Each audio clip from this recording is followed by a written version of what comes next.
Em nosso trabalho, nós fizemos a análise de surprisal, a qual consiste em um efeito de frequência inverso. E ele gera realmente uma surpresa, né? Ele faz uma quebra das previsões do sistema linguístico e também temos ele como parte das teorias de aprendizado implícito. A gente vê um aumento dos efeitos de priming estrutural.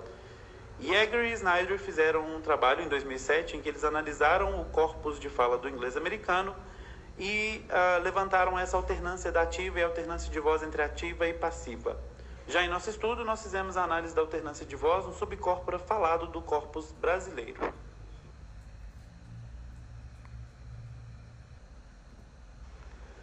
Um dos nossos objetivos principais, então, foi replicar a análise de corpus feita por Yeager e Snyder em 2007, porém agora com dados de fala do português brasileiro, e oferecer, assim, dados sobre a alternância de voz do português brasileiro a partir de fonte naturalística.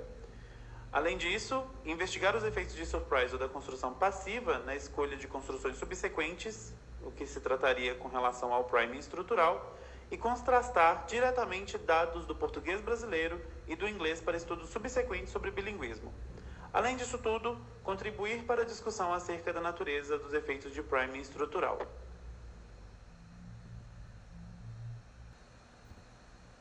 Nós seguimos a metodologia dos autores do trabalho original e fizemos uma análise dos subcorpora falados do corpus brasileiro de Berber Sardinha e colegas em 2010. Nós extraímos as passivas e as ativas passivizáveis e nós só extraímos os itens que tinham primes de passivas, porque já é sabido que ativas não têm efeito de priming estrutural. Depois disso, foi feito o cálculo do viés verbal da passiva, que é a probabilidade condicional de ocorrência da passiva dada a ocorrência do verbo.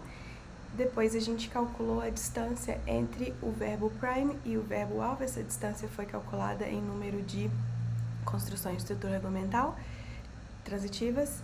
E depois a gente fez o controle da identidade lexical entre o prime e o alvo para controlar efeitos de lexical boost. Bom, a gente fez previsões acerca das 4 variáveis preditoras. A respeito do viés do verbo alvo, a previsão era de que quanto maior o viés do verbo alvo, maior a probabilidade de ocorrência da passiva, porque o viés do verbo alvo reflete o estado do verbo na língua. Essa previsão foi confirmada, a gente teve um efeito significativo e positivo de viés do verbo alvo. A nossa segunda previsão foi a respeito do viés do verbo prime, e a previsão era de que quanto maior o viés do verbo prime, menor a probabilidade de ocorrência da passiva, justamente por causa dos efeitos de surprise, ou que quanto mais frequentes, menores os efeitos de priming. Essa previsão também foi confirmada. A gente viu um efeito significativo do viés do verbo prime e ele foi um efeito de correlação negativa. A nossa terceira variável foi a distância. Então, a previsão é de que quanto maior a distância entre o verbo prime e o verbo alvo, menor a probabilidade de ocorrência da passiva, porque os efeitos de prime eles decaem. Essa previsão também foi confirmada e a gente teve um efeito significativo de distância que teve uma correlação negativa. E, finalmente, a gente tem o efeito de identidade lexical, e a nossa previsão seria de que a identidade entre o verbo prime e o verbo alvo aumenta a probabilidade de ocorrência da passiva, e essa previsão também foi confirmada. A gente teve um efeito significativo de identidade lexical com uma correlação positiva.